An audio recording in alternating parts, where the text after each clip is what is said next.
So hello guys, welcome back to my channel. आज के इस वीडियो में मैं बताने जा रही हूँ आपको कुछ एक छोटी सी टिप जो नारियल तेल से रिलेटेड है, विंटर से रिलेटेड है। विंटर में नारियल तेल के इस्तेमाल से हमें बहुत से फ़ायदे हो सकते हैं। जैसे मुझे ये फ़ायदा होता है कि मेरी स्किन बहुत ड्राई है, तो इस पर मैं नारियल तेल लगाती हूँ तो ये ड्राई नहीं होती है। बहुत लोगों को ये समस्या होती है कि उनकी विंटर्स में स्किन काफ़ी काली पड़ने लगती है, और एजिंग वालों को ये प्रॉब्लम होती है कि उनके रिंकल्स आने लगते हैं। सो आज की रेमेडी में मैं इस्तेमाल करने वाली हूँ ये कोकोनट ऑयल। इसमें लंबी बॉटल भी आती हैं और ये भी आता है। इसमें आसानी से ओपन हो जाता है, आप फिंगर डाल के भी निकाल सकते हो। हाँ, तो इसका ऑयल को आप, क्योंकि सर्दियों में ये जम जाता है, तो आप चाहो तो इसको माइक्रोवेव कर लो या किसी गर्म पानी में इसको बॉटल को डिप करके रख दो तो ये मेल्ट हो जाएगा, या आप धूप में भी रख सकते हो। तो इसको मेल्ट ऑयल को ही आपको यूज़ करना है। उसके बाद कुछ ड्रॉप आप ले लीजिए ऐसे करके। एक्चुअली मेरे घर में कुत्तों की प्रजाति बहुत है, इसलिए आपको ऐसे साउंड सुनने को मिलेंगे इधर उधर से कुत्तों के। फिर उसके बाद ऐसे ऐसे करके हाथ में लेके, ठीक, आप चाहो तो इसमें थोड़ा शहद भी ऐड कर सकते हो, हनी, लेकिन मुझे बहुत चिपचिपाएगा अभी, इसलिए मैं नहीं यूज कर रही हूँ।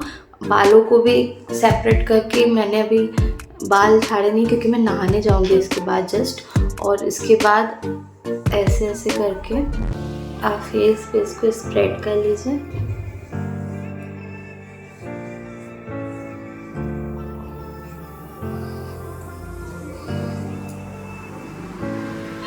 अब आपको करनी है मसाज, और मसाज आपको अपवर्ड डायरेक्शन में ही करनी है हमेशा। इसी के लिए नहीं, किसी भी फेशियल में इस्तेमाल करना हो, आपको नॉर्मल मसाज करनी हो तो हमेशा अपवर्ड डायरेक्शन में ही आपको मसाज करनी है। जस्ट बिकॉज नीचे की तरफ करने से हमारी एज बढ़ते बढ़ते आपको रिंकल्स की प्रॉब्लम बहुत ज़्यादा हो जाएगी, आपकी स्किन नीचे की तरफ आने लगेगी। इसलिए आपको हमेशा अपवर्ड डायरेक्शन में ही मसाज करनी है। मसाज के कुछ बेसिक स्टेप होते हैं, क्योंकि मैं प्रोफेशनल तो नहीं हूँ, आप भी इतने प्रोफेशनल नहीं होंगे। अगर प्रोफेशनल होते तो आप वीडियो ना देखते। तो जो नॉर्मल घर में लेडीज़ हैं, गर्ल्स हैं, टीनेजर्स हैं, वो सब इसी तरीके से कुछ बेसिक स्टेप सीख लें 2-3, और उसके बाद उसी स्टेप को रिपीट एंड रिपीट ट्राई कर करके मसाज कर सकते हैं 5 मिनट 10 मिनट, जितना आपको सही लगे। मसाज तो जितनी ज़्यादा हमारे चेहरे पे हो उतना हमारे लिए बेनिफिशियल होता है। तो हमें जैसे कुछ स्टेप होते हैं कि ऐसे ऐसे करके, ये स्टेप नंबर 1 हो गया, ऐसे ऊपर की तरफ अपलिफ्ट करना है अपने चीक्स को ऑयल के साथ। इससे टीनेजर्स को भी बहुत बेनिफिट है, ताकि आने वाले वक्त में उनकी स्किन और ज़्यादा ग्लो करे। अगर आप 15-16 से लेकर के 70, 80, 90 जो भी एज है आपकी, अगर आप इसको लगाएंगे तो आपको कोई भी नुकसान नहीं है। उससे कम एज वालों को, 15-16 से कम एज वालों को मैं रिकमेंड नहीं करूँगी कि आप फेस में मसाज करो, क्योंकि अभी तो आप बच्चे हो, अभी आपको इन सब चीज़ों की नीड नहीं है। 15-16 की एज में इंसान टीन एज में आ जाता है, फिर उनको इस सब चीज़ों की तरफ बढ़ना चाहिए, क्योंकि ये बढ़ती हुई उम्र होती है। अब इसके बाद ऐसे ऐसे करके फोरहेड पे भी मसाज की जा सकती है। ये बहुत अच्छा स्टेप होता है फोरहेड और के लिए। इससे क्या है, हमारा ब्लड सर्कुलेशन अच्छे से होने लगता है फेस में। ऐसे ऐसे करके 2 उंगलियों की हेल्प से आप, और पाम का यूज आप ना ही करें तो ज़्यादा बेटर है। आपको अपने सिर्फ फिंगर टिप से ही सारा काम करना है।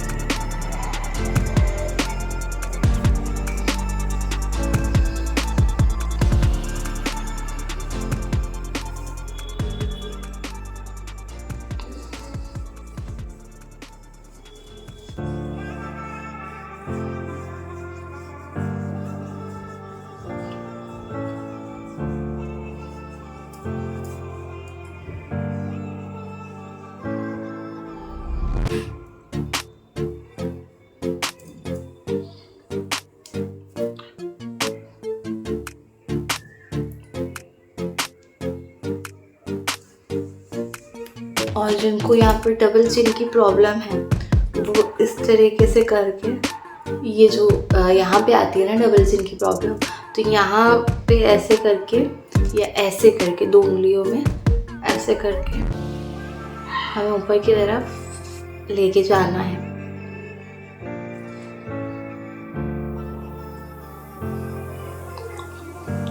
तो उससे क्या होगा, ये जॉ लाइन क्लियर होगी और ये यहाँ का फैट भी कम होगा। फेस का फैट बहुत अच्छे से कम होता है। आप अगर मसाज करते हैं डेली तो कुछ स्टेप ऐसे चुन लीजिए जो फेस फैट को लूज करने में आपकी हेल्प करेंगे। तो वो स्टेप से ही आप मसाज करेंगे तो आपका फेस का फैट तो ऐਵੇਂ ही चला जाएगा। मेरे भी बहुत फेस का जो फैट है ना, मेरे आए दिन आता रहता है जाता रहता है, आता है जाता है। ज़्यादा खा लूँगी तो ज़्यादा हो जाता है, कम खाऊंगी तो मतलब जैसे इस समय मेरी डाइट बहुत कम हो गई है, 2 से 3 रोटी, क्योंकि मैं बीच में बीमार थी तो तब से मेरी भूख कम हो गई है। और जब मैं ज़्यादा खाने लगती हूँ ना, 4 रोटी 5 रोटी, तो मेरा फेस ऐसा गोल मटोल इतना भारी हो जाता है। तो मुझे भी यही प्रॉब्लम होती है, तो फिर मैं यही करती हूँ, तब मेरा सही होता है। मेरी डबल चिन आ जाती है कि बचपन से ही गोल मटोल। तो मैं बेसिक समझा रही थी आपको, ऑन कैमरा मुझसे भी इतनी मसाज नहीं हो पाएगी, तो मैं थोड़ा आपको समझाने के लिए कुछ स्टेप बताई थी कि मतलब सिंपल आप नारियल का तेल लीजिए, उसको अगर हीट कर सकते हैं तो हीट कर लीजिए। किसी डबल बॉयलर मेथड से ही आप करिएगा, डायरेक्ट मत करिएगा। और उसके बाद थोड़ा सा ऑयल लेके हाथ में, आप चाहो तो शहद भी साथ में ले सकते हो, वो और अच्छा काम करेगा, एंटीबायोटिक का भी काम करेगा। साथ ही साथ आपके स्किन के इन्फेक्शन, फंगल इन्फेक्शन और स्पॉट्स वगैरह पे भी वो वर्क करेगा। और अगर नहीं लेना चाहते मेरी तरीके, तो आप नॉर्मल नारियल तेल पाम में लेके ऐसे ऐसे कर लीजिए ताकि वो गर्म हो जाए। उसके बाद अपने फेस पे मसाज करिए। जो स्टेप आपको समझ में आए बस वो अपर डायरेक्शन में ही हो, नीचे की तरफ ना हो। 3-4 स्टेप कोई भी कर सकता है आसानी से घर पे। तो वो स्टेप करके आप अपने फेस पे 5 से 10 मिनट मसाज करिए। जितनी देर मैंने अभी बताया उतनी देर भी अगर आप कर लोगे तो आराम से आपको फ़ायदा होगा। डेली करिए 5 मिनट के लिए, किसी दिन एक दिन नहीं की तो चलेगा, हफ्ते में 2-3 दिन कर लीजिए, चलेगा। और उससे आपको बहुत फ़र्क पड़ेगा। आपके रिंकल्स की प्रॉब्लम नहीं आएगी, आपको एजिंग साइन नहीं आएंगे, आपको डार्क सर्कल नहीं होगा। आइज़ के भी किनारे किनारे आप सर्कुलर मोशन में करिए, आपको बहुत फ़ायदा होगा। और विंटर्स में कर रहे हैं तो स्किन ड्राई नहीं होगी। तो चलिए मिलते हैं किसी और वीडियो के साथ। तब तक के लिए bye bye, take care and Radhe Radhe.